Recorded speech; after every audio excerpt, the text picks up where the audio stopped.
नमस्कार, मैं प्रथम आप सबका हार्दिक स्वागत करता हूं। आज जो मैं विषय आपके लिए लेकर आया हूं, ये विषय बहुत ही ख़ास है। तो ये विषय जो है, ये हम बात आज करेंगे वास्तु के अकॉर्डिंगली अर्थ एनर्जीज़ के ऊपर, जिसे हम अर्थ टेलरिक एनर्जी भी कहते हैं।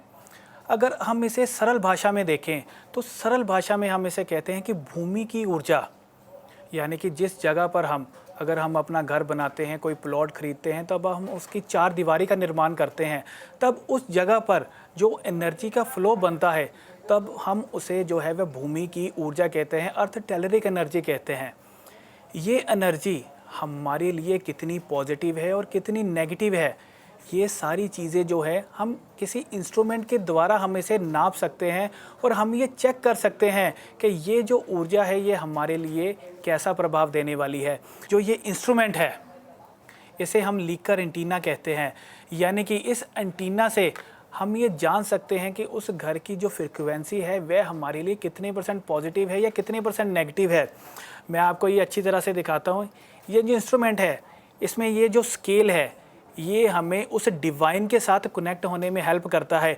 यानी कि अगर हमने भूमि की ऊर्जा, जब तक वो भूमि की ऊर्जा हमें एक्सेप्ट नहीं करेगी, तब तक हम उस घर में रह नहीं पाएंगे, चाहे वह जितना मर्जी वास्तु आधारित घर हो।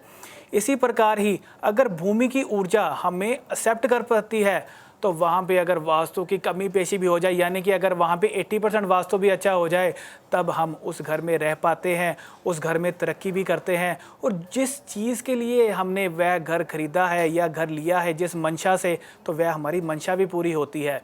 अब उस घर में, वास्तु आधारित घर में अगर कोई प्रॉब्लम आ जाती है, तब उसको चेक कैसे करें? तब उसको चेक करने के लिए ये जो डिवाइस है, हम इस डिवाइस के अकॉर्डिंगली हम इस स्केल में उस फ्रिक्वेंसी को सेट कर देते हैं कि उस पॉइंट में हम उस एनर्जी से कनेक्ट हो जाते हैं। तब ये इंस्ट्रूमेंट हमें बताता है कि उस घर में किस जगह पर जाकर वह एनर्जी जो है वह नेगेटिव रिजल्ट दे रही है।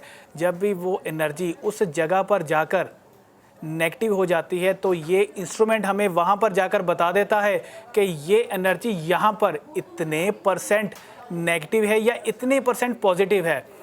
जब भी वह एनर्जी वहाँ पर जाकर नेगेटिव हो जाए, तब हम उसमें एडवांस वास्तु रेमेडीज़ यानी DNA वास्तु, उस पर्सन, जिस पर्सन के नाम पर वह घर होता है, तो हम उस पर वह DNA वास्तु यानी फिंगरप्रिंट से वह रेमेडी अप्लाई करते हैं उस स्थान के ऊपर जिस स्थान से कि वह बीमारी या वह नेगेटिविटी शुरू हो रही है।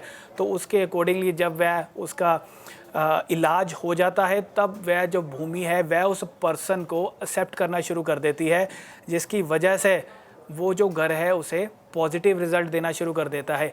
ऐसी मेरे पास काफ़ी केस स्टडीज़ है जिसमें ऐसा देखने में आया है कि जब भी बिल्डिंग बनती है, तब एक पर्टिकुलर पॉइंट पे जाकर वह रुक जाती है या वह नेगेटिव रिज़ल्ट देना शुरू कर देती है।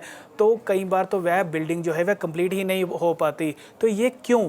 क्योंकि वह जो भूमि है, वह भूमि की ऊर्जा है, वह उस एनर्जी को एक्सेप्ट नहीं कर पा रही। तो हम वहाँ पर कुछ ऐसी रेमेडीज़ अप्लाई करते हैं, जिसे करने के बाद हम अच्छे रिज़ल्ट प्राप्त कर पाते हैं।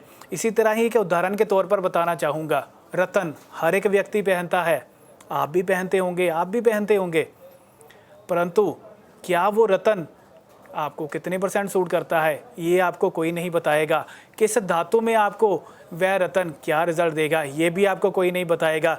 तो हम इस एंटीना के माध्यम से वह जान सकते हैं कि हम उस रत्न की एनर्जी कितने % हमारे अंदर ले रहे हैं या कितनी हमको पॉजिटिविटी और नेगेटिविटी उस रत्न से मिल रही है। अगर वो रत्न आपके लिए नेगेटिव होगा, तब वह रत्न आपको नहीं पहनना चाहिए। अगर वो आपके लिए पॉजिटिव है, तो ये बता देगा ये 80% पॉजिटिव है या 90% पॉजिटिव है। तो इसी तरह से ही हम किसी भी घर का वास्तु जो है वह DNA के अकॉर्डिंगली चेक कर सकते हैं और उससे अच्छे रिज़ल्ट प्राप्त किए जा सकते हैं, जिससे कि आपको भी लाभ प्राप्त हो सके।